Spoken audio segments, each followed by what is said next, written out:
What's happening, chaps? Welcome to another episode of Chaps Chat with myself, Ollie. And me, Dom. And today we have a new guest on the show, our good friend Dave. How you doing, Dave? Yeah, good. Good to see you, chaps. And you, mate. Thank you very much for joining us today. Oh, thanks for asking us along. Really appreciate it. Not a problem, mate. Not a problem. As some of you might have seen already, we know Dave. We're collaborating with Dave in doing an event, which we'll talk a little bit more about in the podcast. But as always, just to start off, Dave, can you let the viewers know a little bit about yourself? Yeah, sure. Although my facial features wouldn't, show it, I turned 40 this year, and I've been on a bit of a road of discovery, this last year or so. But yeah, 40-year-old married man with 4 children, so 3 boys and a little girl. Certainly keep me busy. Yeah. Live up in Derby. So, good to have a trip down to see you guys today. Yeah, definitely. Get you out for the day? Absolutely, yeah. Little train trip. Standing room only. Yeah, no seats, but lucky you're on a nice We got sofa some now. nice seats. Absolutely, yeah. This is my rest until I have to stand on the way back. Cool. So yeah, family man then. Yeah. Enjoy running in your spare time as well? Yeah, love it. Yeah, it's I say love it. It's a bit of a love-hate relationship. It's especially in the winter. But yeah, I got into running again March this year, really as a way of just having some time, to clear the head. And I had a period of time off work, which we'll come to in a bit. But I started doing some cycling because I read that cycling was good from a mental health point of view. But I'd not ridden a bike for 10 years, and all of a sudden you're concentrating more on staying upright than actually anything else. So, started running again. But I always need like a target. I can't just run. I have to be doing it for a reason. So, ran the Great North Run earlier this year, raising money for mental health charity. And then, lined up now to do the London Marathon next year. So, yeah. Are you in? Yeah. Yeah. Oh, yeah? Yeah. Oh, nice. Mate. Yeah. Big challenge, yeah. It was one of those where, like, my sister-in-law ran the London Marathon this year, and she's sending messages going, really, really great, the atmosphere's amazing, you should go into the ballot. So I was like, I'll go into the ballot. You'll never get in, so many people must go into it. But, yeah, I went into the ballot, and I was sat on a call at work, and I got this email come through saying, I'll click through to see your ballot result. And I thought, it's going to be convincing me to do a charity place or something. No. Big red letters flash up on screen, you're in. It's like, right, okay. 26.2 miles. Yeah. Lovely. Great. I didn't know that. Is it what? It's like a raffle to do it? Is it? Yeah. Oh, yeah. I thought I can't. Obviously, people want to run a marathon, right? But I didn't think there'd be that many people that they'd have to figure out who could do it and who can't. Yeah, no. Well, I'm not sure I can, to be fair. So we'll find out. But you go I into a joined ballot. it as well. Yeah. Yeah. I didn't get in. Nah. Didn't you? Yeah. Nah. I can see if they can exchange, Ollie, No, okay. I'm alright. But yeah, it's really hard. Yeah, thousands and thousands of Oh, people wow. enter the ballot every year. Some people do it year on year on year and don't get a place. So, Wow. and weirdly, the guy that I train with, he lives down near Portsmouth. So I'm up in Derby. Yeah. So we virtually train. But he's been like a great kind of source of encouragement and motivation.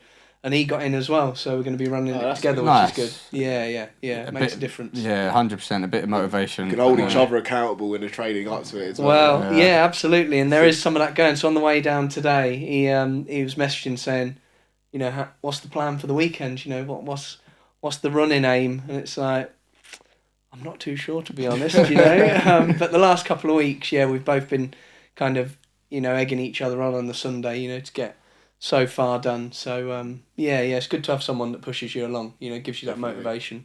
100%. So with the whole running side of things, is this something that you've ever done in the past, or was it when you just noticed things with your mental health? Yeah, I've done a bit before. A long time ago, in my mid to late 20s.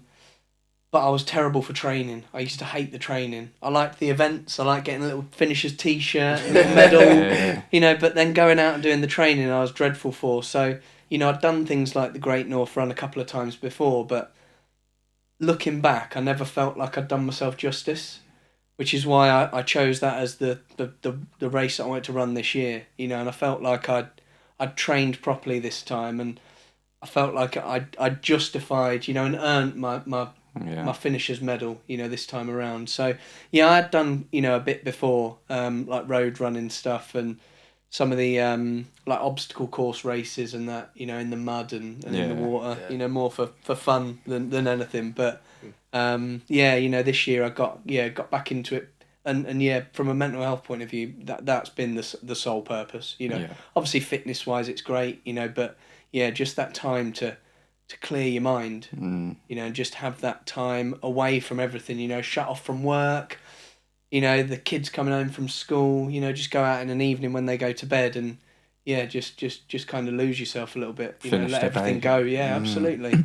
Yeah, nice. So what we was talking about earlier. So when I was going through quite a lot of mental health problems, running was a good source of release for me as well.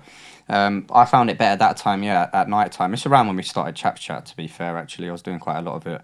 But now, like, if I do go for a run, I prefer it in the morning now. Do you? Yeah, I do. I feel like going for a run, it's like proper clears you out, like your lungs and everything. When you're running. Yeah. Like, you're not really thinking about anything else. You're very present. Like, obviously, you're pretty out of breath as well, and that kind of takes your focus away from Absolutely. But yeah, that's what I found with it, because I ran a lot in the midst of COVID, just because obviously couldn't really train. But yeah, it really helped me on that side of things as well, actually. Yeah, 100%. Core morning running. Yeah. It's weird because I never like doing it, but once I've done it, I feel great, and it's like sets you up for the day. But I must admit, I still prefer going in an evening. Yeah. It's a nice end to the day. Yeah, 100%. But funny about like the mud obstacles and all them things. I done a tough mudder. Oh yeah. Yeah. Never again. Put it that way. Good experience. I want to do one of them though. You said you do one with me. I would do it with you. Yeah. You might do one again. Yeah, potentially. Yeah. I don't know. It was tough. It was tough, innit? It was tough. Yeah. Clues in the name. Yeah. It was hard work. I'm not gonna lie. Lucky to still be here, to be honest, mate. It was bad. But these things as well, like doing that, huge sense of achievement once you get to the end, because it's hard work, and like a marathon, 26 miles, like, and what a great time to do it as well. So it's like, you know what I mean? It doesn't matter about what age you are and things. That's right. And obviously you're only 40, so you're in your prime as well, mate. I appreciate that. Yeah. Appreciate that. Another 20 That's years when you until hit you're your not. prime. I'm still on the way up at the moment. Does that mean I've hit it now? And it's like I'm just going over the hill. It goes up, mate. Steady recline now. But just all these things like that do contribute towards your mental health, and achievements to say I got the t-shirt, I done it, is amazing. So like, well done for doing that, and hats off to you. Yeah. It's 26 miles is daunting. I watched the people on the finishing line this year, because you could watch it on the iPlayer, and we were looking for my sister-in-law, and you see these people literally like collapsing on the home straight and like being helped across the line. You think, blimey, that's pretty scary, But I don't think I'm ever going to be, running that fast that I'll get to the point of collapse. But it is a massive test, and I'd always said I don't think I could ever do one, and I'm not sat here now thinking it's going to be a breeze, because it's not. It'll be hard, but yeah, for me, I think what a sense of achievement. 100%, definitely. So, just going into a little bit more into your background and things. So, in regards to mental health, can you tell us about maybe one of the first times where you experienced a mental health issue? Yeah, so for me, I've kind of been aware of my own challenges with mental health for over 20 years, and but I always kind of kept the mask on. That people want to see the fun person, the jovial person. I was always the centre of attention. I'd always be the loudest person in the room. I'd always either be telling the jokes or letting the jokes be about me. Because that way, people would never say, "Are you all right?" They'd just never notice anything different. And I think I'd done it for so long that it almost becomes part of your natural personality. You kind of trained yourself to be a certain way. But yeah, certainly, the age 18, 19, I started to recognise, that I had, issues with my mental health, and I was facing certain challenges. And, at that time, you're talking, what's that, 22 years ago, it even then felt like a different world, where you couldn't really be open about that, you know, or you didn't really know how to start the conversation. So, you know, I did the typical thing that a lot of certainly young men, you know, do and did, and just felt like I could deal with it, and you know, just try and cope on your own. And you then end up, you know, making bad decisions. You know, you at that age when I was at university, you then self-medicate a lot. Alcohol, you know, is part of a big student life, but you know, I'd kind of take it to the next extreme, and always think, oh well, you know, A, that helps me forget a little bit, but B, you know, I can be that centre of attention that people will never kind of pick up on. Yeah. But yeah, for me, you know, it's been a long old road, you know, the last 20 years. Yeah.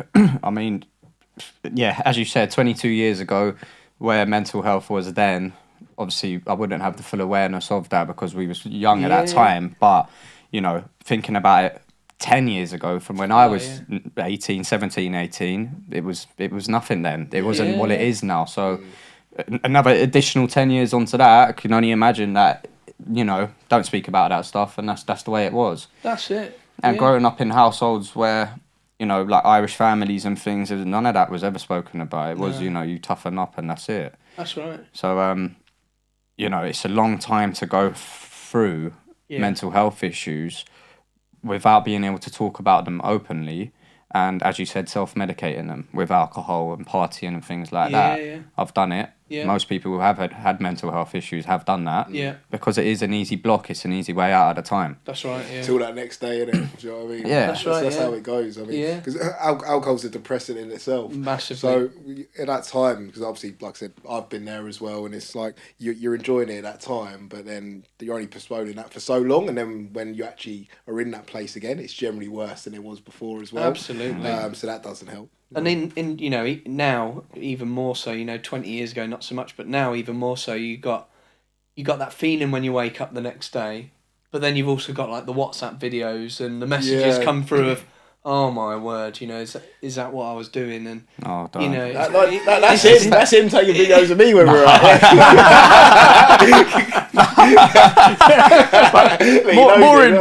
More in funny ones. Well, though, yeah, not- in a you know what I mean? funny Like, one, you know, yeah, like- yeah, in a funny like one. singing and things like that. Yeah, he don't snapping me down to karaoke. Yeah, like that. That's all right. That's a laugh. But no, I know what you mean. Yeah, when there's a video and you think, oh God, do you know what I mean? absolutely. And that's it. But that we've spoken about alcohol quite a lot and the distractions that you do get off it. And you know, it is something that you have to address at some point. Oh, definitely. But it's so easy to get back into the cycle of going back to old ways. That's the Yeah, thing yeah. with alcohol. It is a drug. Yeah. You know.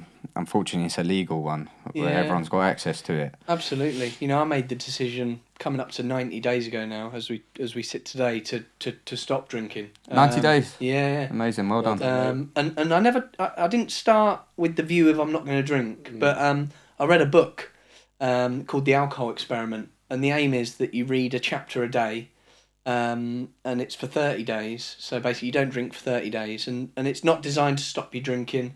It's just about helping people understand their relationship with alcohol. And I found at like day 3, I was like, yeah, I'm just not going to drink. And I'd like to think, you know, that I sit here today and say I'll never drink again, but I've not kind of set myself that challenge. Yeah.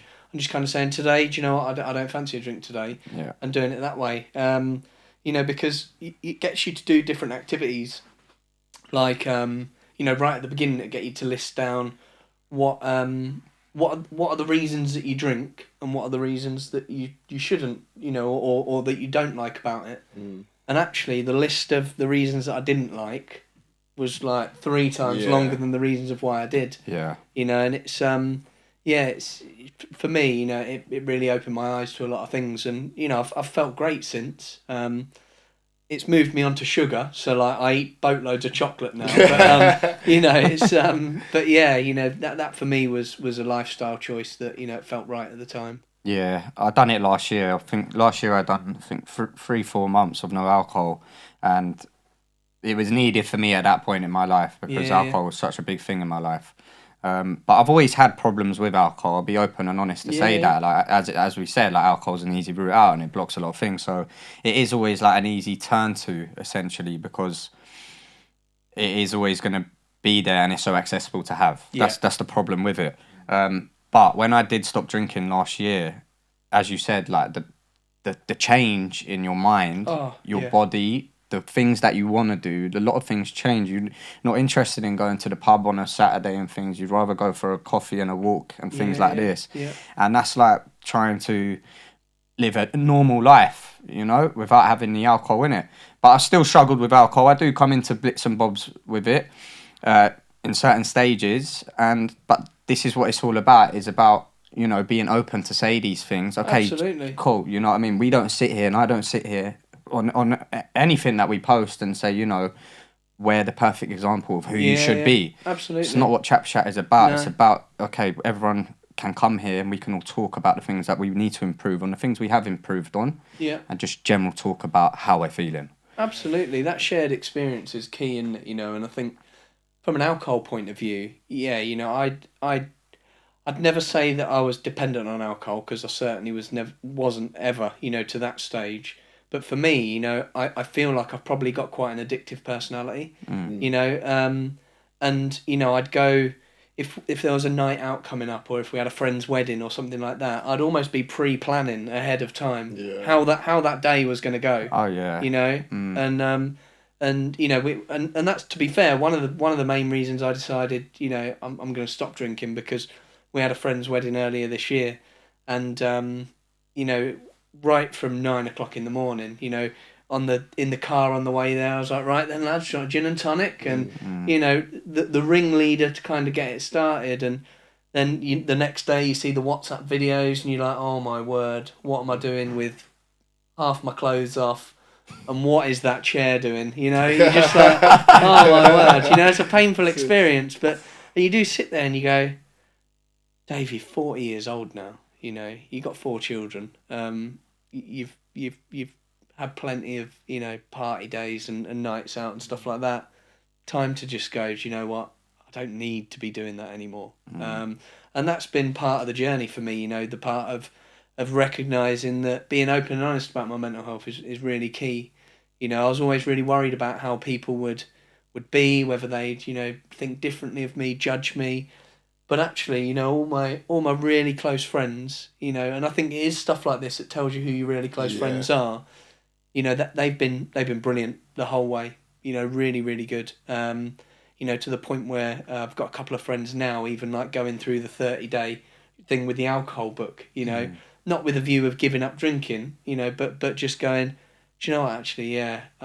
You know, I think I do need to tone it down a bit, or I just want to reevaluate. And you know, that's brilliant for me, because I've shared a lot of stuff with people that have been really close to me. And on one hand, it's great. But on the other hand, you know, I do sit there and think, do they ever wonder, you know, like, God, you know, you've been like that for that long and never said anything, or... Yeah, I think they must do. I think because, like, I don't know, and I think sometimes, like, I'm not saying for everyone, you can't know unless they tell you. I think sometimes there's an element that they can just tell that something's off. Yeah. I always felt that way. Yeah. And it's like, just it's generally from your behaviours. Like, I'd have my friends ask me, like, are you all right? Or like, in that situation, I'd be thinking like, nah, not really. But at that point, I wasn't quite ready to say it. So I think there's always that intuition there. But it's great that you're able to kind of start, when you're open to new things that are benefiting you, being able to share that with your friends, because you then open their minds as well. And that's how we kind of break down the stigma in the situation of mental health and kind of improve any aspect of your life. Is like, you have to share the knowledge and kind of share that. And because you're their friend, you have a certain level of credibility with them where they're going to, one, be brought into what you're telling them, and probably want to explore that themselves as well, even if it's not an immediate issue for them. And that's something that's, I think, is really big as well, with people being educated when mental health isn't an issue for them. So if you ever are in that place, then you obviously have the tools to deal with it as well. Yeah, absolutely. Yeah, 100%. And with the whole side of the friends thing as well, it's great that you do have, you know, friendships like that who are very supportive and things. I got that with Dominic. I got that with a couple other people. And that's where it really matters sometimes, where you do need that in your life, for people to sit you down and, you know, to be like, well, things, you know, mate, I'm a bit concerned, and like, you know, I could want you to do better in life and things like that. No matter who you are, everyone needs a little bit of motivation sometimes. Oh, absolutely. And having people that, even just, you know, the odd day where they could just send you a message and just go, how you doing? You know, just checking in. Just want to make sure you're all right. You know, or we're not spoken for a little bit. You know, things going okay, and you know that's massive. You know, because I think for me, you know, I moved up to Derby, you know, 17 years ago or so, something like that. So a lot of my close friends, you know, are still down south, you know, in kind of Bucks, Oxford kind of way. You know, so it is, you know, it can be quite a challenge because of the distance, but actually, you know, certainly with a few of them, you know, that we've always been close. You know, we can not see each other for a few months, but then pick up like, you know, it's like yesterday. Yeah. But if anything, it's brought us even closer together, you know. And I think, you know, we have had those conversations where they say, you know, oh, do you know what? There's times where I've thought, is there something, you know, but how do you approach the conversation? Difficult, And right? it is difficult, you know, because until you're ready, even if someone does, a lot of the time you're just going to keep it hidden anyway. You know, you've got to, for me personally, you know, I had to get to the stage where I I felt that I could, you know, be open about it, you know, and even now, you know, it's still tough, you know, it's still tough to talk about certain elements of it. But, you know, you got to remind yourself, and I certainly try to, that doing things like this, you know, may not be the most comfortable of things, but actually, if there's just one other person out there that hears something or reads something, and they go, do you know, actually, I can really resonate with that. I feel a bit like that, or you know, a really good friend of mine does similar things. You know, I'm going to ask him for help, or as an individual, I'm going to reach out for help, and you know that makes any nervousness, any you know uncomfortableness talking about your own experiences really worthwhile. 100%. And it's people like yourselves who are coming onto platforms like this and doing your own thing, which we'll talk about a little bit more later, that are giving people the motivation, giving people the courage, and also giving people the awareness to spot when things are wrong with people around them. So it's crucial that things like this do happen. Absolutely. You know, and it is hard sometimes to talk about your life. You got to understand there's people watching it who you don't know. Yeah. All right, and that's that was the scary thing for us when we started this. Yeah. It is because a lot of people are probably going to be interested and want to know. Oh, like what's going on with them? Yeah. Yeah. You know what I mean? I just don't think about it, mate. No, neither do I. Yeah, thanks for the reminder. But Yeah, that's how to deal with it. Just don't think about it. But, yeah. But then there's the flip side of it where you do receive all the Yeah. positive things that come from it. The messages that you get, people reaching out saying you're helping me. Yeah. Thanks for doing this. It's something that we've never seen, which you will get, and it will come in good amounts, and it's lovely to see, and it does keep you motivated to carry on doing what you want to do. Definitely, and I think it's funny because that's a side of it that I never really thought about, you know, and you know when I started talking about my mental health, you know, people would give feedback about, oh, it's really good, you know, really brave, you know, but gradually as I've done more, you know, and spoken to more people, you then get, you know, the people that kind of reach out on a personal level and just go, you know, I'm going through the same thing, or I've been through the same thing, or you know, I've even had people that have gone, do you know what, listening to what you said, I've been and seen my doctor, you know, and all of that, and you just sit there and you think, blimey, you know, the aim for me at the beginning was literally about just raising awareness. You know, there was at no point did I ever think, you know, that it would have that sort of impact. You know, and I think any time that I've ever doubted, you know, whether I should keep doing it or you know, because I'm terrible with self-criticism. You know, if I've ever questioned it, those bits that come through from people, you know, that bit of feedback or people saying they've you know asked for help, or you know they've got a family member that they've recognised something in, that just reminds you why you're doing it in the first place. You know, certainly for me that just says that's why you're doing it. You know, that's why you carry on, because actually there's people out there that don't feel that they can, you know, kind of raise their voice at the minute, you know, and say that. Definitely. And, doing this now in your life, which is amazing, at any stage in anyone's life, at any age, to be open and talk about what they're going through is an achievement. It takes a lot of stress off your shoulders that you've been carrying around for a long time. So now doing it at your age, when you look back, do you wish that you would have spoke up about your mental health issues earlier? Yeah, absolutely. You know, I think, and I look back and think, there were probably two occasions, when I was younger that I did try, and deal with it through counselling and stuff like that. But, again, looking back, I don't think I was quite ready to, So whilst I wish that I could have done it, earlier, I had counselling on, two different occasions. One when I was about 19, 20, and one a couple of years after that. And, the whole time of doing it, I was there with the mentality of, in a couple of sessions, I'm going to be fixed. I'm going to be sorted, and I had that naivety, of being young, not having someone to talk to really, and because again, the time that it was, it wasn't talked about, like it is now. The awareness wasn't there. And, for me, my mental health is impacted from like childhood trauma.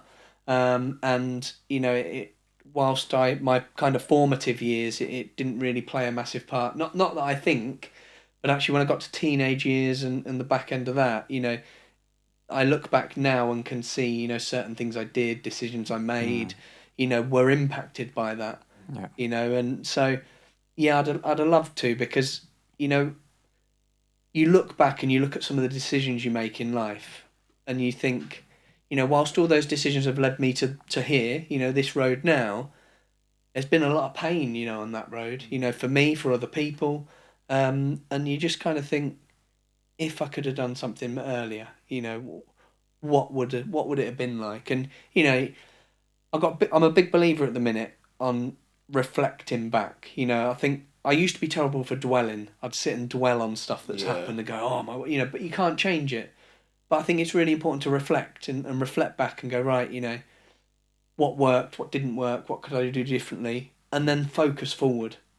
What's the focus going forward to make sure that the stuff that worked well, you repeat and you carry on. The stuff that didn't work so well or caused you some pain or whatever it be, how can you avoid that in the future then? So instead of sitting and dwelling on what's happened there, it's that focus forward of how you go on. And, that for me is where I got to last year, when I got to a point where I just broke down. My wife had recognised it for a while. And, she'd been telling me to get help, and I was just still in this world of, nah, I'm all right, I've got it, I've got this. And in the end, I just couldn't function, and I had to ask for help. And, there's been so many times through the last 16, 18 months where I've sat and I've thought, oh, this is hard, this is hard work. But then, I look and I go, wow, I've got 4 kids that I feel like I need to set an example for. That actually, I can recognise in my 2 eldest boys, they hold back a little bit with things, and you can start to see and you think, wow, that's learnt behaviour from me, that where I hold stuff in, they're doing the same. So, you've got to then, for me personally, I feel, I've got to see it through, I've got to see it through to make sure that I can be the best version of myself, I can lead by example. And actually, what's the point in leading by example in silence? The best way of leading by example is being really open and honest and saying, do you know what? This is me, and this is what I deal with. And, just because I can sit here today and have a conversation about it doesn't mean that, I'm not struggling. There's days where absolutely I still feel like, I just don't want to face the day, I don't want to get up. And, you find yourself having to put a bit of the mask back on, certainly in a work environment, because everyone, when you go to work, you've got to go to work as that person, haven't you? You're there to do a job. So it is hard, to kind of face into some of that. But that for me makes it even more important to carry on seeing it through, to talk openly about, having therapy, to talk openly about, taking medication. And I know, medication is something you boys have talked about, in the past, and, how it works for some and doesn't work for others. And, for me, I was dead against medication to start with. I've been on it now for just over a year, and for me, it's the right fit. It's the right thing to do. But I have always got this nagging bit in the back of my head. I talk to the doctor about it regularly again. But I want to come off it at some point. I recognise now's not the right time, but actually, going forwards, I don't want to be dependent on it. I want to be able to sit here and do these things without, thinking, oh, have I remembered tablets, and have I taken it, So, yeah, it's I'd love to have changed it, but then at the same time, there's the bittersweet part that says I wouldn't like to have changed it because it wouldn't have led me to, sitting here talking to you guys today. That's it. Yeah, it's difficult, isn't it? Because I think it's the same for everyone in terms of when we look back and we look at the most difficult things that we ever experiences. There's always the biggest lessons within them and within the most pain. And I mean, it's okay. It's easy to have a positive view on it when you're looking back on it, but obviously when you're in the time, it doesn't seem that way. Yeah. But I think that shows the growth of you as a person, as anyone as a person has that feeling, just because when you can look in hindsight and kind of see, well, yes, it was difficult, but it's kind of given me that knowledge to hopefully not be in a place where I experience pain like that again, even though it's not always our faults. But for me, it's a lot of the time, it's like a lot of the pain that I felt used to be like self-conscious pain, so it was like more about things of how I was rather than like what I'd experienced via someone else. And I used to sit there and like kind of just like you said, I used to be very much a big dweller like yourself, and like the main thing like helped me with that was probably meditating, but just being able to have control of my mind and kind of think, well, if I do get a negative thought, which is very rare for me now, to be honest with you, that I can kind of stop that there. I know I don't resonate with that's not what I believe, but it all comes from kind of being in those past experiences that you're speaking about and kind of having to deal with that the first time.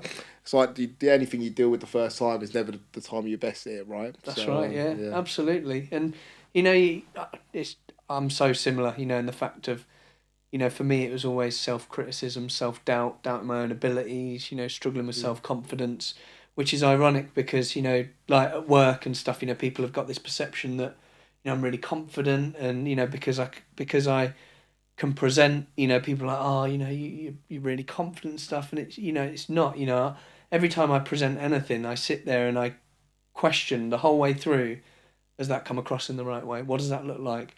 And for me, certainly with things like, slide decks and the way that stuff looks and feels, if I'm in the middle of a session, I notice like a typo, or if I notice something's out of sync, I can't move past it. I'm there like the whole way through going, oh my word, all those people will have seen that.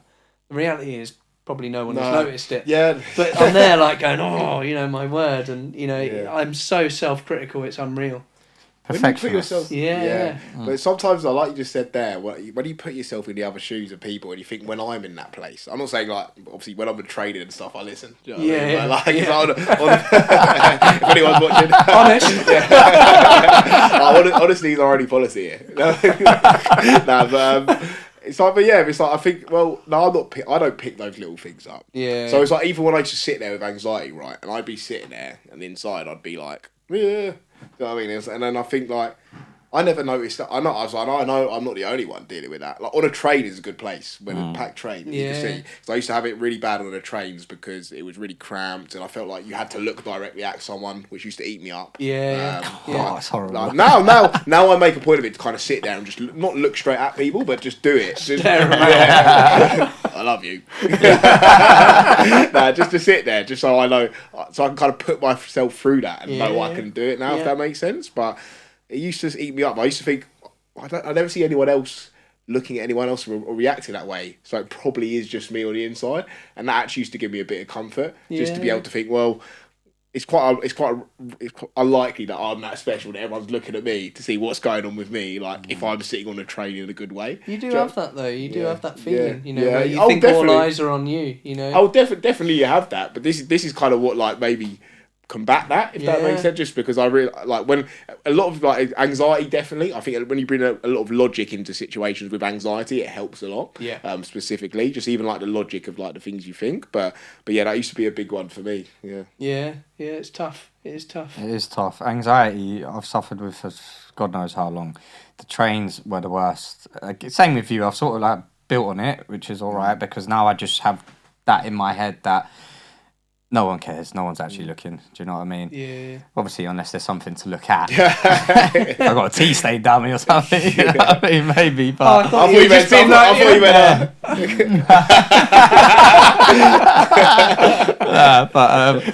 But yeah, anxiety's hard. It's a really difficult one. Everyone has some form of anxiety. It's just about the level that you have it at. Yeah.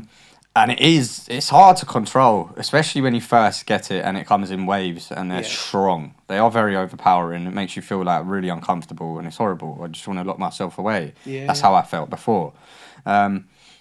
But I think, like, for me, what we've spoken about before is what helped me with that is putting myself into more situations where I felt uncomfortable. Yes. And it's hard. It's very hard, but you do get more used to the feeling of actually it's not that bad. Yeah. And then it's just once you do that, you sort of find yourself a little bit more, and you know who you are a little bit more as well, because it gives you that confidence. Yes. Yeah. But obviously that takes time. You can't, if you're experiencing panic attacks and things like that, you're not going to be in a crowded place because it's a trigger straight away. Yeah, you can't just switch it on and off, can you? No, you can't. No, baby steps with it. But as long as you're trying to improve it, and by doing that, it could even just be getting involved in a conversation in work with someone in a different department, things like that, or just joining in conversations, even with friends. Like people have anxiety where they're not able to actually talk in a group of friends. Yeah, yeah. And that's that people just see, okay, that's just how that person is. But obviously it's something that they're struggling with, and that they're stopping them do that. So even just doing little things like that is a big help. Definitely. Absolutely. And I think just to bring it back, I can really resonate with you on the part of like, I feel like I've always kind of been like, I can't think of the phrase they use. Like, they use it in Sopranos. It's like the happy clown or something like that. And it's like where I always felt like when I was younger, I used to be the really jokey one, but that was really to mask it. But that is still very much my personality. Yeah, yeah. So even now I'm in a good place, it's like that's still kind of how I am as a person. It's like, and sometimes I'll sit there and I think like, but I'm in a good place. Is that like still me masking something, or is it just that's just who I am? And the answer is like, no, that is who you are. But I think you find that with people because you kind of build that side to yourself when you're younger. But it's also in a sense that's turned into a benefit as well, because I enjoy having a laugh and being jokey. So even looking at that in hindsight, I can still take a real positive from that as well. But I think a lot of people that suffer from mental health are quite similar in that trait. Cool. Yeah. Yeah. Especially in social,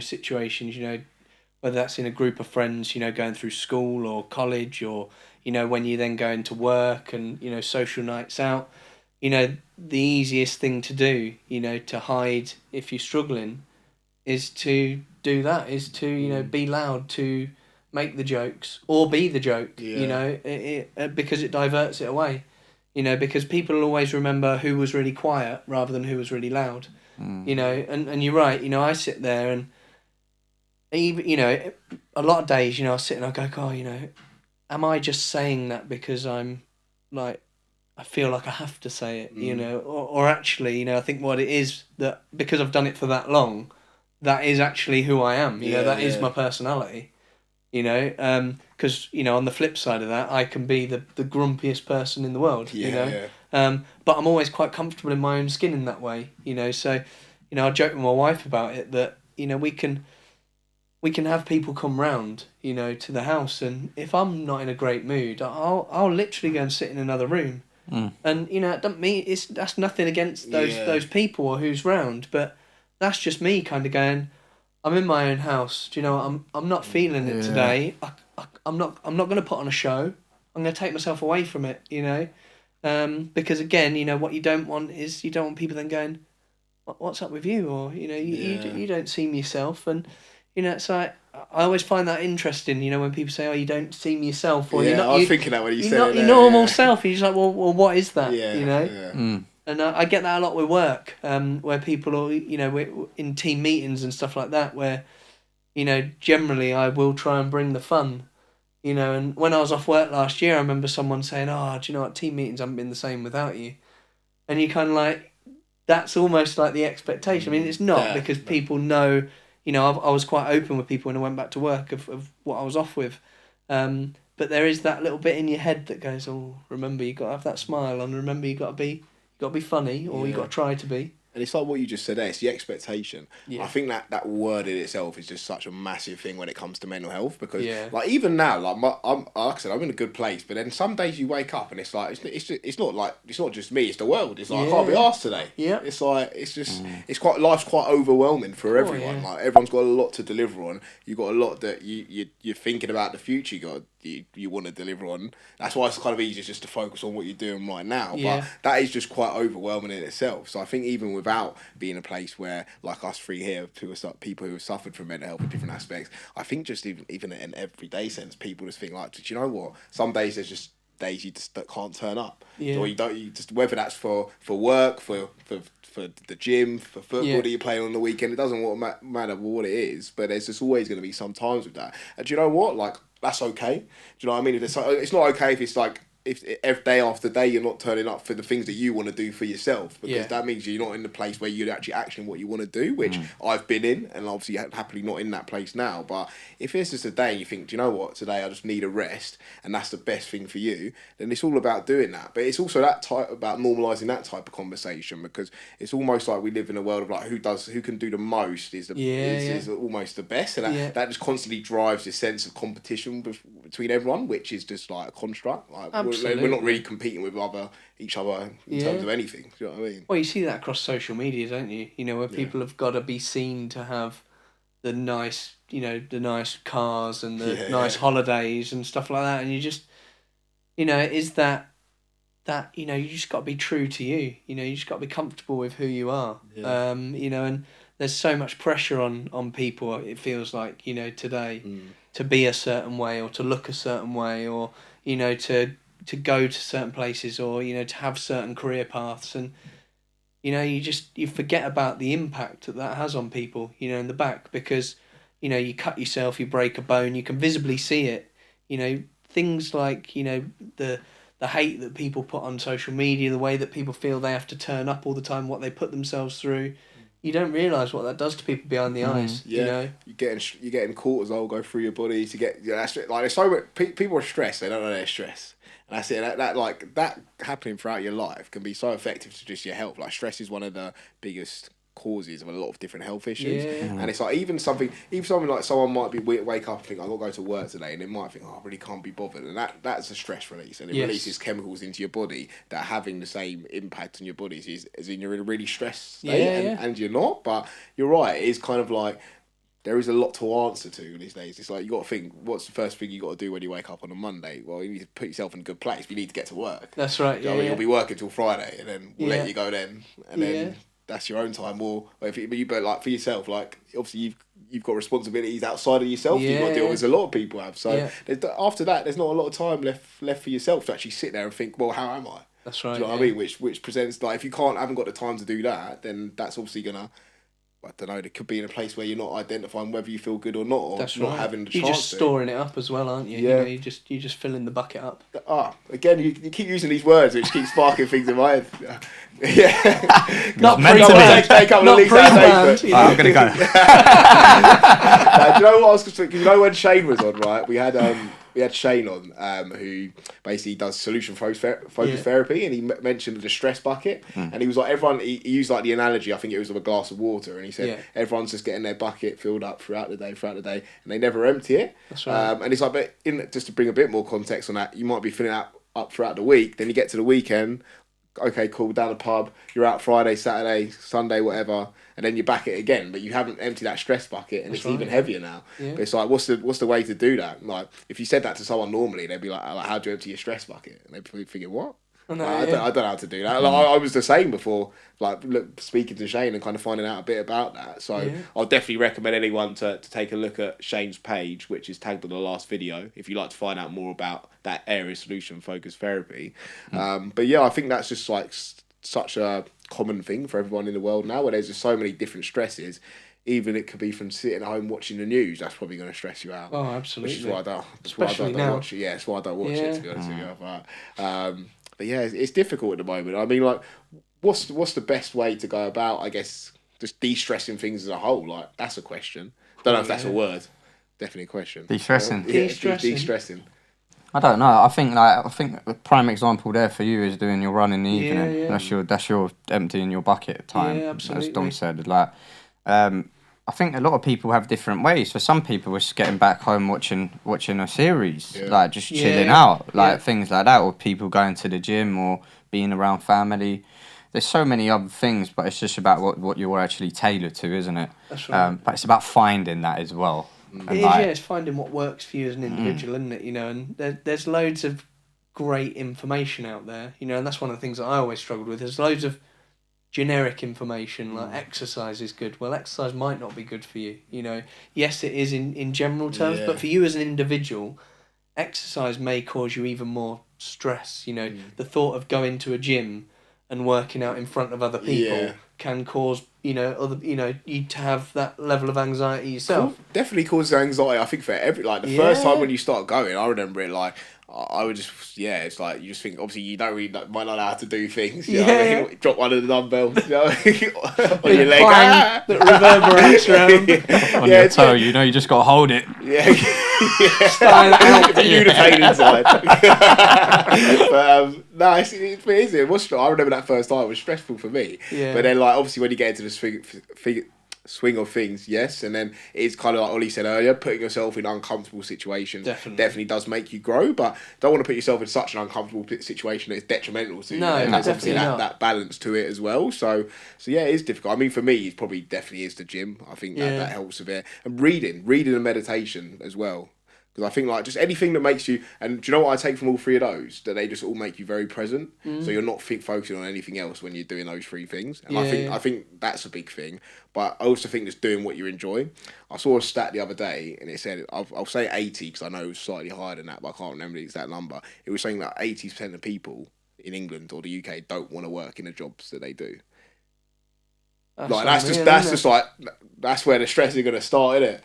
Do you know what I mean? Really and truthfully, like 80% of people, so you can have 10 people in a room, and 8 of them, if you ask them, do you actually really want to go and do your job tomorrow? They're going to say no. And that's not to say that they don't want to work. That's just saying what they're doing. Yeah. Do you know what I'm saying? So that's going to cause a certain level of stress. Just every morning, absolutely, especially in the current environment as well. You know, with the cost of living challenge, you know, they may feel like that, but then on the other side feel, well, I've got no choice because I've got to be doing it. And you might not even be getting enough to cover what it is. You might still, I'm sure a lot of people still borrow money anyway, just because they're not getting paid enough. So it's like, I'm doing this, I don't even want to do it, and I'm not even getting enough. I hate this job. They're not paying me enough. I can't even afford to live properly. And I'm just stressed out. That's so much stress. That's a life every of day stress. Stress. That's like literally everything you're doing is causing you stress. That's right. That's where it's like it will probably come to a point is when you go to bed and sleep is probably your most peaceful time. You know what I mean? It's like people can't wait. That's the whole thing about depression is people can't wait to don't want to get out of bed. That's right. Want to be asleep. Don't want to be around what's actually going on. So it's understandable as well. And like not being in a job that you really, really love. Understandable with that as well. I think everyone would potentially like to be in something different, because I think a lot of things you see in life might change your perspective on that. I think, I'd love to do that. But at that point, it might be a little bit too. Yeah, do you know what I mean? Like it's never going to happen. It's not possible. So. No. Can't even get on a flight to Spain, sorry, mate. That's all right. You're on a different path. It's not into space.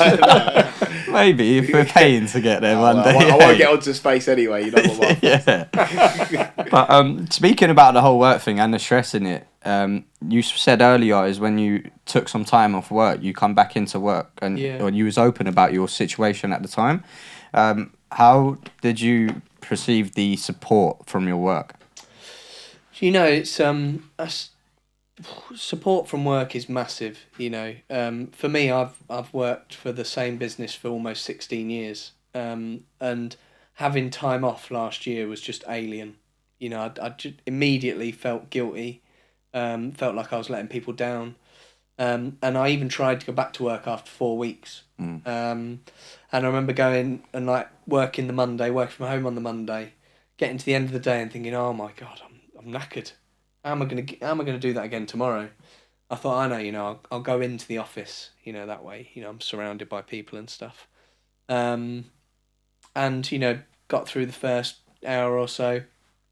And then my head of department, you know, said, oh, should we have a quick catch up? And we sat talking for 10 minutes about nothing in particular, football, general stuff. And I thought to myself, yeah, I'm doing all right here, you know.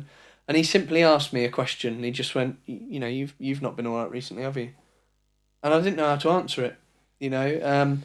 We were in that room for ages, a couple of hours probably. But actually, that was probably the best 2 hours that I spent, you know, in the whole time that I was off, because, you know, he took any of the pressure that I was feeling, any of the expectation, the guilt, he took it off my shoulders immediately.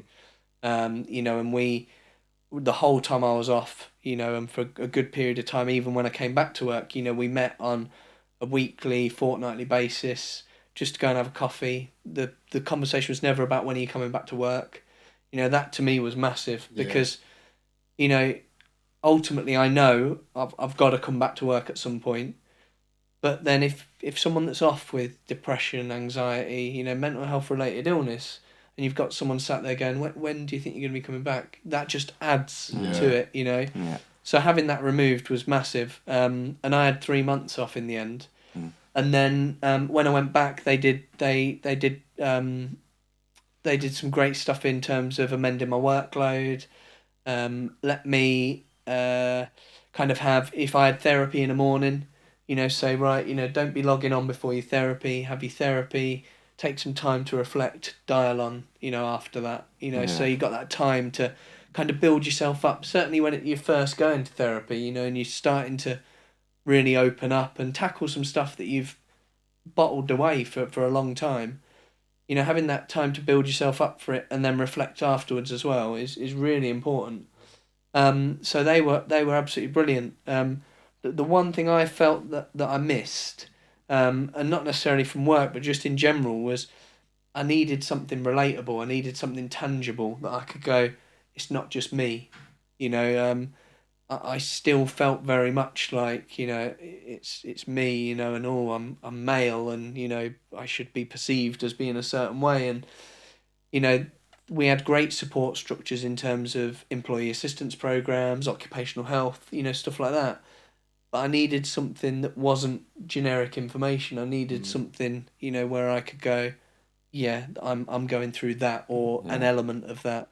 And it may be that I didn't look hard enough, but I didn't feel that I could find it in the way that I needed it, which led to me going, well, I'll talk about me then, and I'll be honest about me, to a certain degree. I've certainly not sat and told a load of people my life story, because I don't think that that's necessary. But I think what is important is for people to realise what led to me, going off work in the first place, how I, approached that, but then more importantly, how I then came back afterwards, and how you cope with it. So I think the workplace is a tough place for this subject, because you've got to be seen, haven't you, as an employer to support everything, all these initiatives. You only have to look at LinkedIn for the day, and you see it's World kind of a mental health awareness week, time to talk day, there's loads of stuff, but then the next day, and I'm not trying to belittle it, but it's always the best example that I can come up with. It's like World Donut Day or something, or World Love Your Pet Day, and all those things are great, but as a business you've got to be seen to be relevant to all these things that are out there. And so for me, it's great to have time to talk day, but it should be time to talk day every day of the year. It shouldn't be mental health awareness week. It should be there's mental health awareness 52 weeks of the year.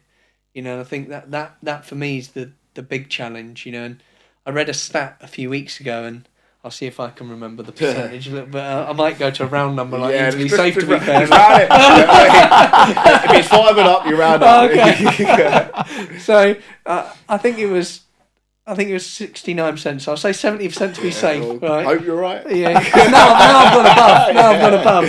But I read a stat the other week that said like 69% of line managers feel that well-being, is a really core skill to have, but yet only 13% have had any form of mental health training. And that for me is like, that's scary. And even though I've suffered from a mental health point of view, I've still gone through the process this year where I've gone, I can only relate to me. Actually, there's a load of other stuff that I probably don't understand enough. So I'm going to go through, some education myself. So I went through an online course that took about 7-8 weeks to educate me, in what mental health is, what are the triggers, how can you spot signs, what are the different versions. And that's the one thing that I would probably say in terms of not necessarily my workplace, but any workplace, is go, you got to be careful with making stuff mandatory. But if you're a line manager and you're responsible for people, why wouldn't you want to educate yourself to understand how to best support someone? Because if people are happy, if people are positive, if people feel they're supported, you're going to get more out of them. Yeah, 100%. Because the cost of absence days at workplaces is horrendous. You're talking billions of pounds in the UK. So for me, it's that education piece is key, and that doesn't have to be a company wide. Right, everyone's going to be a mental health first aider. There's loads of free courses out there that you can do that take 6-7 weeks to do. Yeah, no, I agree. We was actually talking about this on the way up. The company I work for are now putting a mental health scheme into place, which is good. Yeah. But I totally agree with that. As a line manager, when you have got the responsibility of staff, and with mental health as a whole at the moment, getting to the stage of where it should have been years ago, they should have that first aider. Mental health first aider qualification, and as you said, it's not a tough one to have.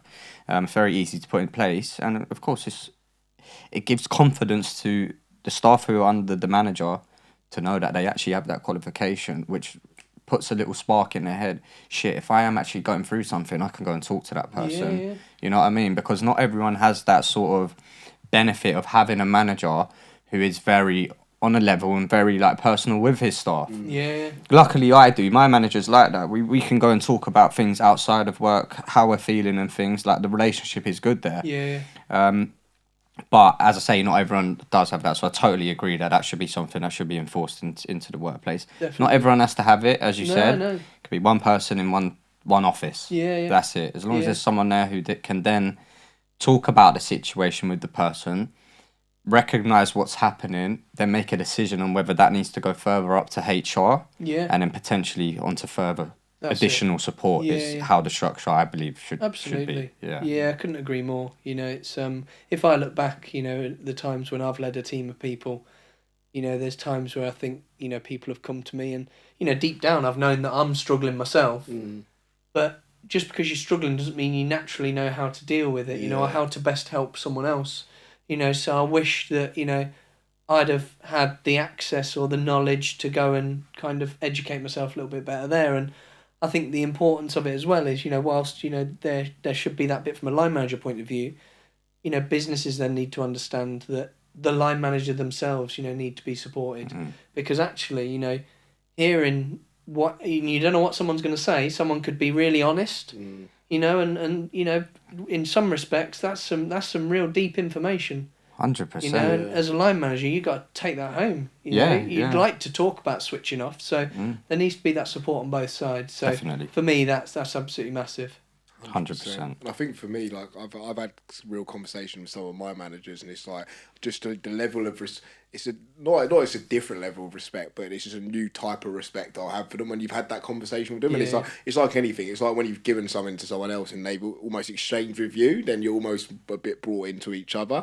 So I think definitely in the workplace, regardless whether you have to have that conversation or not, just having the freedom to have it is just going to make the team work together better as a whole. That's why companies to be honest, most businesses, right, they're businesses, so they generally do what's in the interest of the business.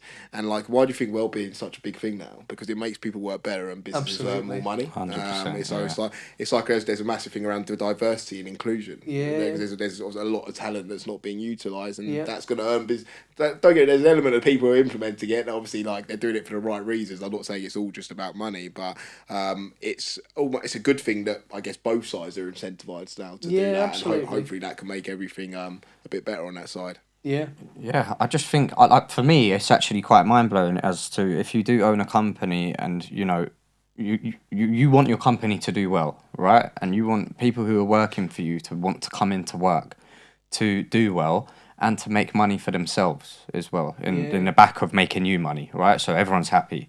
And that's why I think when you do own a company, the importance of coming into the office and introducing yourself to people and having conversations, instead of walking around on your high horse, you're just a number here, that sort of mentality for me is mate, I couldn't care if I left tomorrow then, do you know what I mean? But when you're in a workplace where you do have that connection and then you talk about things, it's you think about a lot of things a lot more, and you want to invest your time and actually progress in this company and hopefully see everyone do well. And I think that's obviously where a lot of money comes into it. When people get a lot of money, it changes them, and it's like, well, you are a number. Well, these are very busy people. You know what I'm saying? know, some of them ain't. Yeah, they are. Some of them ain't, mate. Some They of them are, do. but I'll say that. Some of them got to play golf every day, mate, and get on the piss every day. busy, Like they innit? do. Busy, Do you know what I mean? busy. They do, and they It's go sit in their important, though. office. Yeah, it is important, man. It's like, when you think about it, how do you work for someone that you don't know? Yeah, absolutely. Mate, and when you build a company, you have directors in place. You have general managers, like people who can make business decisions for you at this point. That's it. Obviously, you need to have your implement into that. Yeah. But this is what you've employed them people for. So yeah, them people are going to be busy. Understandable. Do you know what I mean? Like when you're, like the company I work for, the owners come down. They come in and give you a hug. How you doing, mate? All of that. Yeah, I've never ever had that in any other company ever in my life, and it's like, wow, that's why everyone where I work, everyone knows everyone, everyone talks to everyone, and everyone seems to be doing all right. Like it's important. It is, yeah. The welfare and the well-being of people is key, and I think COVID's taught companies a lot about that. Where if you support people's well-being, then actually the productivity on the back end of it, is better. Yeah. Whereas actually if people feel like they're not understood, they're not listened to, then naturally the productivity goes down. But having the ability to recognise that you've got someone that you can talk to, you can approach, is key. So seeing businesses have mental health forums and stuff like that now is great. It's good to see. It's just anything, I think, to help break that stigma, and certainly in industries where, you've got heavily kind of male populations. You look at a lot of manufacturing industries, construction industries. Those places that historically you've got to be seen as a certain way, as a man, and people need to start understanding that actually, asking for help, showing emotion, being open and honest when you're struggling, isn't a weakness. It's a sign of strength. Yeah, 100%. It's a time of the mental health department, I think, or the well-being team. You've seen a lot of them pop up in companies. Yeah. But I think that's I think you'll probably see a lot more of things like that getting established, because you kind of see like there's a lot of diversity teams within, or like I've had that within the last few companies that I've worked with. Yeah. But it's not like I've had like mental health first aiders, but it's not a lot of the time that you get like a specific team that's focused around mental health. Maybe that's the way to go. I don't know. Yeah, I think it's got to start with people that want to help. That are interested, that have got a vested interest in it. Yeah. From an emotional point of view, not a financial point of view, because you're right, there's a lot of stuff that's out there in the world where, if you do this, this and this, then there'll naturally be a return. And that's great, because businesses are there to generate, a profit. But then at the same point, if you've got people that want to be involved in mental health forums, and I think that's certainly, where a lot of businesses have gone, kind of voluntary forums that people have an interest in it. Whether that's through personal experience or family members, friends, whatever it be, that helps make it real. That helps bring it to life. Yeah. Because otherwise, it's like reading generic information online. Someone's written about it, that's great, but have they actually experienced it? That you can read loads of generalizations about things, but actually understanding and hearing someone's lived experience is so much more relatable. Yeah, 100%. And just getting onto that of actually hearing about someone's lived experience. So, you mentioned earlier when you said, there was nothing to talk about in terms of something that related to you. You wanted to grasp onto something like that, so you started talking about yourself. Yeah. Which is me, myself, and my mental ill health. My mental ill health. Yeah. So yeah, for the viewers, can you explain your journey on that so far? Yeah, absolutely. It's weird. I always say it's kind of happened by accident, but I've got on the trend of saying it's more organic now. That seems to be like the fad at the moment. It's organically grown. When I came back to work last year, it was coming up to Time to Talk Day, in the February, and I remember talking to a lady that worked in our comms department at the time and just said, what are we doing as a business for Time to Talk Day? I don't know whether I can, but I'd like to do something for it, whether that be a little article or whatever, I'm not sure. So I just set about in the background kind of thinking, how could I talk about mental health, that makes it relatable for people, but doesn't make it like mental health. And people go, oh, blimey, what is that? And then I was like, actually, you know, that it's a hard thing to talk about. So how can I find a way of talking about it that's easy for me as well as for people to listen to? So I don't know where the idea came from, but I came up with writing it in like a comic book strip. So I wrote about a superhero, and clearly had really bad, imagination for character names because it's based on a kid called Dave. Ironic. And it started off literally as this 10-minute kind of comic book strip, presentation that I walked through, about, this kid recognising that he'd got a superpower, and his superpower is humour. Because for me, I mask everything by trying to be funny. I've added the word trying in there, but that's right. There you go. Cheers. Almost on cue, wasn't it? Yeah. We need someone to hold up those cards. That's right. You can go now, mate. But yeah, so it started out as that, and I went and presented it to our mental health forum at work. And from there, one of the people on that forum, came back to me afterwards and went, "Would you come to our team meeting and do the same thing?" I was like, yeah, no problem. So, went along to that team session, did another 10-15 minute slot.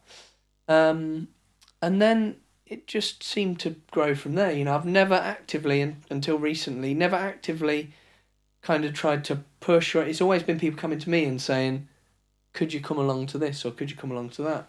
And, I then had a session with, I think it was our marketing department, and they said, we have a monthly huddle. But instead of just having a slot, we want you to do the whole session. So I was like, right, okay. I usually have 10-15 minutes. I'll do my best to pad out for 30. But so I then started to look and go, right, well, how can I kind of then go, right, here's the humorous side that has the serious undertone. How can I then kind of go on to, right, this is what I now do. This is how I cope. This is how I kind of, get by day to day. So I did that session. It obviously then grew into half an hour. And then in the background, someone that I used to work with got in touch via LinkedIn and just said, would you fancy coming down and talking to, my senior leadership team and talking them through my experience? And so it has really just grown from there, that this initial bit of just wanting to kind of raise awareness has gone to raising awareness in a humorous way that lightens it up for people because they can see the undertones behind it, but it almost gives that gentle introduction. And then the second half of it is then about, that there's a part of it where I show a picture of me with my wife and the kids on the Sunday before I literally broke down in our kitchen on the Monday. And, looking at the picture, we're there, a friend's christening for his daughter. And happy smiles, really great day. I've spoken to him a few times since, and he was like, you'd have just never known. And I was like, well, that's the whole point, of masking it. But, I talk about how easy it is for people to just not notice, because you work so hard to make sure they don't pick up on anything. But then actually, facing into it and ringing the doctor and then being open and saying, yeah, do you know what, I went to therapy, for a long time. I did the sessions through the NHS, and then obviously there's only so many that you get there, so then I paid privately and carried on having therapy because I knew that it was right for me. And I was fortunate that I could do that. But yeah, I think it becomes to a point where you get that feedback, like we spoke about earlier, where people come back and say, oh, do you know what, that's really helped me, or, I've been through the same, or you've helped me realise I need to ring the doctor or ask for help or whatever it be. And you just go, wow, actually, do you know what, just by talking about what you've been through yourself, and you guys know that, just as well, can actually help someone else without necessarily having that as a prerequisite as to why you're doing it in the first place. So yeah, it's built from there. Got some exciting stuff coming up. Obviously, we've got an event that we've got lined up on the 24th of November. And then hot off the press, there's another one that's going to be happening in mid December. So watch this space for some details to come out on that, where be hosting a kind of joint webinar. So yeah, some really exciting stuff. Yeah. It's amazing, mate. It's for you. What I want to ask is like the flip. So this is only in a year time, right? Yeah. Does it seem a bit surreal that you've come from where you was last year to having a breaking down to where you are now to actually presenting your story? Yeah, it does. And I have to pinch myself a little bit, each time I do it, and just kind of go, blimey, a year ago you couldn't even ring the doctor, So, I did a session the other week in our business to our commercial team, and I dialed on, and you just forget like how big certain teams are in businesses, and there was like 132 people on there, and I was thinking to myself, flipping heck. Yeah, it's a big I'm glad audience. this is Yeah. virtual, Yeah. I only have to look at 4 of you that got your cameras on rather than... But, that's pretty daunting. But yeah, it is surreal, it is really surreal. And it's certainly something that, if you'd have said that to me a year ago, I'd have never believed it. I'd have been like, not a chance. Because I've not spoken about it for that long. It always reminds me of like that episode of Friends, if you've watched Friends, where Chandler can't cry. And then all of a sudden she gets him to cry and he just cries at everything. It was almost like that once the tap opened, it's like, I find each session, although the backbone of it is pretty much the same, I seem to like end up sharing more, and not because people are asking questions, but because I feel comfortable that I can share more, that I can open up a bit more, and because I think actually you need to raise that awareness for people, where you talk about things around, kind of self-harm and, all of that sort of stuff. It's so important, to kind of get people to realise, that it could be anybody. When you look at certain stats of, 1 in 5 people or whatever it is, 1 in 5 people have self-harmed, and you're in a room with 100 people, that's pretty big to then make it, to say something like that and go, just look around at, the amount of people, that are here. That's not saying that every 5th person, but it just puts it into context that the amount of people that suffer, with mental ill health and, the ramifications from it. So yeah, it's bizarre, really bizarre. You should be very proud, mate. You should be very proud. Definitely. It's a quick turnaround. You're clearly, obviously, doing the right thing. And as we spoke about earlier, in terms of, going back and wishing we could have done different things, ultimately it's led to what you're doing now. Yeah. And you're on a journey where you're going to help a lot of people and awaken a lot of people and give them awareness in regards to mental health. Yeah, definitely. And sharing your story to do that is always difficult. Yeah. But, having 130 people there just listening to you and actually taking in your presentation is amazing. And, you got to think about how many of them people have took something away from that, which they can now share on to other people, or just be more aware about the whole mental health side of things. So, what you're doing, hats off to you, mate. Really well done. Appreciate that. With the event, we're very proud to be, joining you on this one. Yeah. It is obviously Dave's event.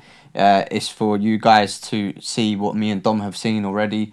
When we seen it, we was very touched by it and thrown back a little bit in terms of the time scale of how quickly you've done this, which is great. And it is the 24th of November. It's at 8 o'clock. You can join the event on LinkedIn, or the link is in our bio where you can sign up to the registration and it will give you a reminder for when the event is on. Dave has got another event, as he said, in mid-December, so please do follow his journey. We will tag Dave in all of our posts that we put up, if that's all right with you. Yeah, excellent. Yeah, of course. And stay up to date with Dave's story and his journey, and we will as well. Yeah. One last question, Dave. In terms of what you're doing now, where do you want to take it to? Do you know, I know we've had this conversation a couple of times, and honestly, I think if I can carry on talking to people, and whether that's one person or 100 people, I've done calls with 2 people on, and I've done calls with 130 people on. And initially, I was really bothered about numbers, and then I realised, well, actually, just having the conversation is the whole point of doing it. So obviously we've got these next 2 events coming up. The plan for next year is to look at offering them, a bit more regularly. That will certainly be the key for me, to kind of get it out there and get the offering out there. But also start to bring some other subjects to life. The other thing that's come from it, and will be a watch your space as we move into next year, is I've teamed up with a really talented guy that I work with, a chap called Matt Evans, who weirdly we just had an off the cuff conversation, where he works in kind of design, and I said, do you know anybody that can do illustrations? Because a few people had said to me, why don't you publish, the comic book stuff? And I was like, really? But a few people have said it. And I had this conversation with Matt, and he said, that's really weird you ask that. He said, because I've always wanted to write a book, write a children's book. And I was like, wow, okay. And so we've started to collaborate now. So we are we're just setting up at the moment over the next month or so. So look out for some accounts under the name of Doodle Dads popping up. Both dads both got our own stories. For me, from a mental health point of view. For Matt, dealing with things like epilepsy and dyslexia. So yeah, the view is that the first story, about Dave dealing with depression, will be looking to publish next year. So some exciting stuff coming. Wicked, mate. Amazing. That's a fantastic idea as well, just to say really that. good idea. So that's copyrighted. No one try to take that one, mate. Yeah. But that is amazing, mate. Honestly, I really, really wish you all the best with it as Thank well. you. And I'm sure that it's going to go amazing for you both. We're extremely happy that we've met each other, mate. Yeah, definitely. Good to finally meet you in the flesh. I know, yeah, absolutely. It's been great, and just to say, just as a person, like who you are, your energy, and for what you've been through, you're doing really well, mate. You're an extremely good bloke, and I wish you all the best success. I appreciate that. But obviously, we will stay in touch. Yeah, definitely. As much as possible. Absolutely. But any questions for us? Well, I think one, and you might have touched on it at different times in previous episodes. I think that the one for me is, I know we joke about it when we've spoken, but I have turned 40 this year. You guys are whippersnappers in my eyes. I think what's the advice that you'd kind of offer to say, as lads in their 20s, to be able to come onto a forum like this and talk openly about mental health, How do other people do that? How do people face into doing that and feeling okay with it? So number one, I'm just off the cuff here. I think be patient with yourself, because that time could come when you're 80 years old. It literally could do, because it's like it's difficult, but you're never gonna know when you're gonna feel comfortable to have that comfortable enough to have that conversation. Hopefully it comes before then, obviously, because we don't want people waiting until they're that age. But that would be the first thing, because when you have patience with yourself and you're at peace where you are, you're probably going to be feeling a bit easier to say that to other people. Yeah. And also just educate yourself. That'd probably be number two, because at the start you might just not know what's going on. So you got to know what's going on before you can action it. And they're just two things I say, because they both help me. Yeah, I'm glad you said 80 as well rather than 40. So I appreciate that. Times two. I did wonder if that's where it'd come from, to be fair. Yeah, no, I totally agree with that. I think recognising that something is wrong as early as possible is always a great thing. You're not going to really know what's going on, because these are new feelings and new experiences too. So education on the mental health sector is amazing to have. Also with that, I think is finding the confidence as early as possible, again, when you can, to be able to have these conversations, to be able to grow into yourself and to make yourself a better person for the long run is a good thing to do. Don't worry about what other people are going to think of you. Don't worry about what you're going to be perceived like to other people. It's your life, it's your mind, and it's your health. And at the end of the day, that's what's most important. For young men out there who are, sadly taking their lives all the time, feel like there's nowhere to go to, there's always something out there where you can go to. This is what we do.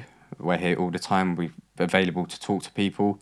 So just make sure that you do please speak up when you're feeling it. doesn't matter who you're speaking up to, there's always someone who will give you support and listen. Definitely. I think got one. Another one come to mind from my side. I'll just say, obviously we go through difficult things in life, and a lot of people that we've met with mental health issues, it comes from trauma previously in life. We get to a point where obviously we're the only ones who can control the life we have. Yeah. So I think one step I had to take previously was looking at my behaviours, looking at the person I am, thinking about the person I want to be, and then looking at my behaviours and seeing if my behaviours, number one, dictate that place that I'm looking to go to or that person I'm looking to become, and also if in a mental health sense, are they beneficial for my mental health? Yeah. Because it's like, I could give you an example like alcohol. Like I still drink alcohol. There was a point where I probably was going out a bit too much when I was suffering with mental health issues because of that reason, and that behaviour didn't help the outcome I was looking for at all. So sometimes you need to take a step back and actually look at what you're doing, or maybe what you're not doing, to get to the point that you want to go to. Yeah. I 100% agree with that. 100%. As with all things, we always say it's not going to happen overnight either. It's a long journey, but as long as you're taking the steps to get to where you ultimately need to be and want to be, as Dom said, you're doing the right thing. So just continue what you're doing. Just go at your own pace, and just obviously on the hindsight of that, try and enjoy life as much as possible as well. Absolutely. Yeah. Excellent. That's it. Well, it's been great. It's been a really good chat. I really appreciated you asking me on. Yeah, our pleasure, Yeah. And thanks for coming down as well. No worries. As we said, we'll stay in contact, so we'll have a lot more things, and hopefully meet again in the near future where we could do another one and see how you're getting on. Yeah, that'd be really good. All right, amazing. Cool. Well, thank you guys for joining us on another episode of Chaps Chat with myself, Ollie. Me, Dom. And Dave. And me, Dave. Take care, guys. See you soon.